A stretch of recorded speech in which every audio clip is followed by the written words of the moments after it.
Well, I'm back at the shop today and we're going to be working on my WRX.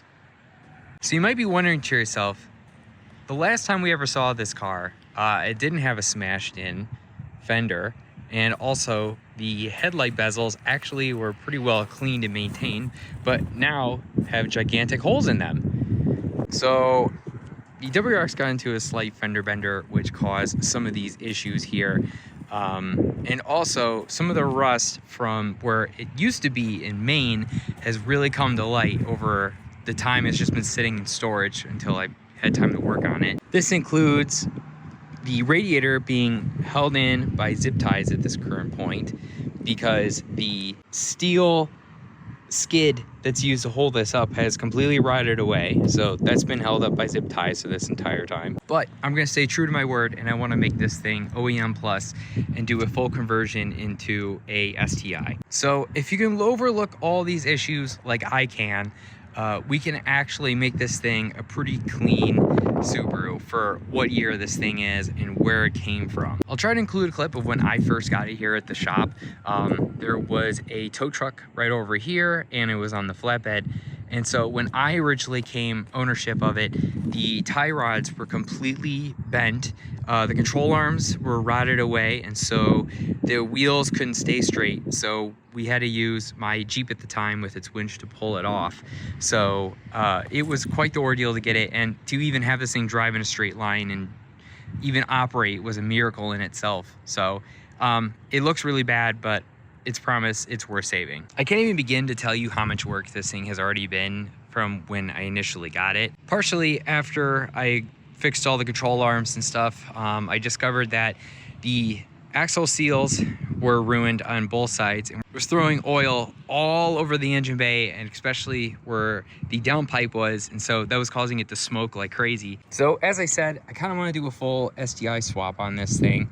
So in part of that process, I already got all of the STI original Brembo rotors for the front, the DBA series rotors for the rear, the required brackets to make the Brembos fit, an entire rear filled with different Subaru parts, including my STI Brembos. So that's going to be a completely separate video of me installing those. So what are we going to be doing out of the one of a million things that have to be done to actually get this thing even remotely roadworthy, is we're going to be changing out those headlights, because really I can't really drive it at all because of that. So first things first, we got to change that out. So I got some Spec D headlights that we're going to be using to replace my OEM ones.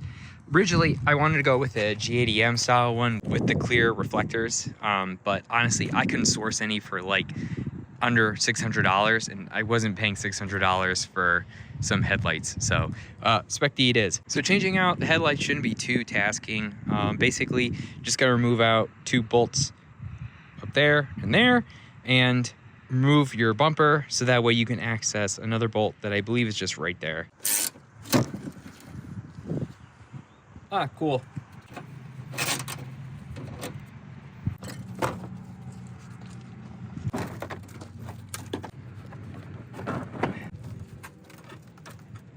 Definitely can say, I hope I don't get into a car crash before I get a new bumper or a new crash bar, because that's pretty bad. Definitely can say I have never had a vehicle before this that has that much rot, especially underneath the bumper cover. Anyways, we're just gonna ignore this for now, but we're gonna go ahead and finish removing out this last bolt, and we can take out our headlight assemblies.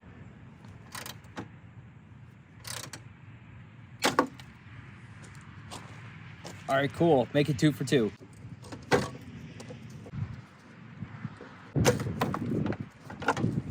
So putting in the new headlight assembly is pretty much a plug and play.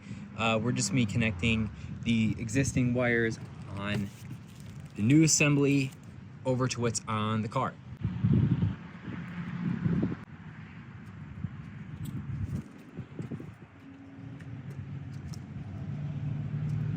So what Spec D actually did, which was kind of interesting, you don't need to splice into anything. You can actually use the original OEM harness and just kind of plug it in there, so you don't even have to splice it. I'll go ahead and show you what I did. So this is the back of the headlight assembly. From the original low beam and high beam, those just go to the original connectors. But you're gonna need to transfer over your turn signal harness from the original assembly. So those 2 wires now lead into this harness that originally was for the daytime running light bulb, but instead you just plug it into this harness. So there's actually no cutting required or anything. As last part of the whole installation, you just got to take, within your same kit, you're just going to get this white bracket with some screws.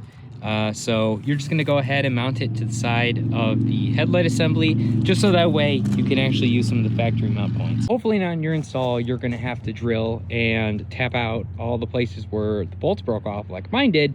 But if you do, good luck. Try to enjoy it, I guess. So I went ahead and got both installed. So I already tested by turning on the headlights and confirmed the low beams and everything actually works. I still prefer the look of the OEM JDM ones, but for the price that they ask for these and the ease of install, honestly, I think it's kind of worth it. I think this definitely fits within the need if you have really cloudy headlights like a lot of other blobides do.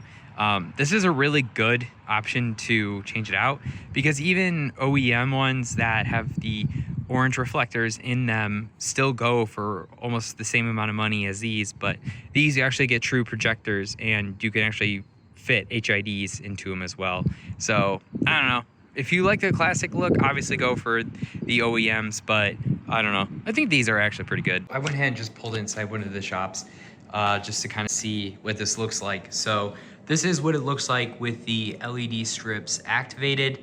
And obviously, as you can see, the projector headlights are working on both the passenger and driver side. This is the general throw of the headlights. Obviously, this needs to be adjusted because the driver side one's way off compared to passenger, but that's just a problem I have. But certainly takes a really modern look to a car that's almost 20 years old now. So yeah, that's kind of the general install and the introduction to this car. Feel free to follow me or subscribe and give the video a like. At the time of recording, I'm almost nearly at 500 subscribers, so it's actually really awesome. I'm really grateful that I even managed to even get more than 100, to be honest.